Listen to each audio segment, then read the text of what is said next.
there are 4 different levels of dhikr. And I'm going to go through the different 4 levels.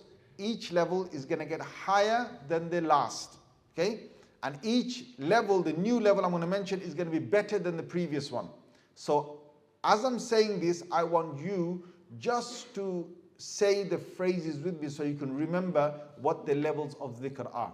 So the lowest level of dhikr is when the tongue is moving but the mind is absent. What did I just say?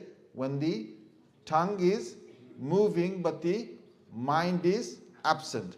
This means that a person is, for example, they are saying something in their salah like Alhamdulillah Rabbil Alameen. Their tongue is moving with the praise of Allah, but the mind is totally absent. The tongue is moving by saying Subhanallah, Alhamdulillah, but the mind is absent. For this, you will get reward, but you won't be drawn closer to Allah. You won't draw closer to Allah. You won't feel that closeness to Allah Azza wa Jal. Okay? But you'll get the reward. I don't know if you've seen some people, they sit down with a pair of beads, right, and they start to rotate the pair of beads and and they're still rotating and they're talking to someone at the same time. I'm kind of thinking that, what in the world is going on, right? What are you doing? Because the thing is, when we are in the dhikr of Allah, we're supposed to have our minds connected. Now, don't get me wrong, you'll get reward for this type of dhikr. So anytime you've done some dua, you've actually stood in salah, you've done some tilawah of the Quran, but your mind wasn't present with Allah, you will still get the reward. Don't get me wrong, you'll get the reward, but you won't get the process, the main purpose of our dhikr that we do in this religion, that main benefit you won't get. So now, that was the first level, which is the tongue is moving and the mind is absent. The next level above that is when the tongue is still, so the tongue is not moving, but the mind is present. Okay, so the example of this is that I just merely think Allah is watching me. I'm not moving my tongue with anything, but I'm just thinking Allah is watching me. Or I'm just thinking of Allah's creation.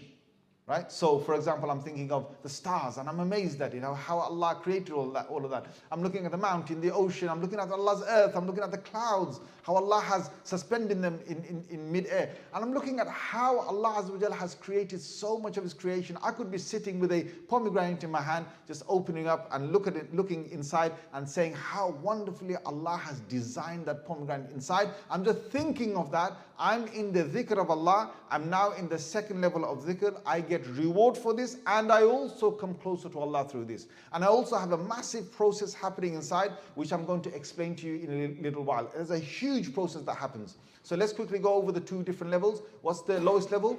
When the tongue is moving, but the mind is absent. What's the second level, the higher one? The tongue is still, but the mind is present. So, you're just looking at something amazing Allah has created. How many of you have actually, stood in front of a mountain and thought, wow, subhanallah? How many? Put your hands up.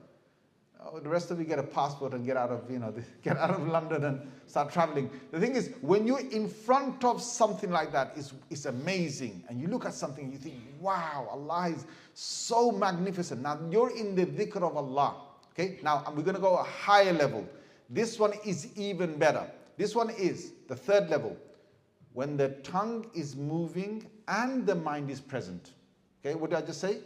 When the tongue is moving and the mind is present. So here is, when I'm in salah, for example, I'm reading Surah Fatiha and I'm also just thinking Allah is watching me. Or if you know the meanings of Fatiha, if you know the meaning of Subhan Rabbil Azim in salah, you're thinking of exactly what you're saying. Or by the least, you just think, I'm in front of Allah, I am praying. So the tongue is moving, Subhan Rabbil Azim, and I'm thinking Allah is watching me, or I'm thinking that, my Lord, He's so wonderful, the most great, Subhan Rabbil Azim, okay? Or I'm reading my Quran and I'm doing it just for the sake of Allah, I'm thinking of Allah Azza wa Jal.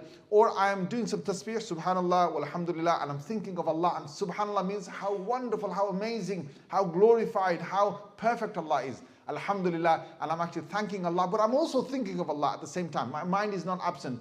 Or I could be making dua, my tongue is moving and I'm thinking, I'm saying this to Allah directly. My tongue is moving, my mind is present. With this, you get reward and you have a massive process happening. You certainly start drawing closer to Allah. And this is, this is really good dhikr. Okay, any form of worship, tongue is moving, mind is present. You've now got, you've got a lot of reward and you're also drawing closer to Allah. The highest level is, the fourth level, okay, is when the tongue is moving and the mind is present, and also I'm saying it from my heart, and I'm doing it with ikhlas, I'm doing it with sincerity, I'm doing it just for the sake of Allah. This is the highest level of dhikr. Okay, so we can sometimes do dhikr in a gathering with others, that's fine. But when you do dhikr alone, when you are remembering Allah alone, and when you're doing it just for Allah's sake, and nobody knows, and you don't want anyone to know about it, this is the highest form of dhikr.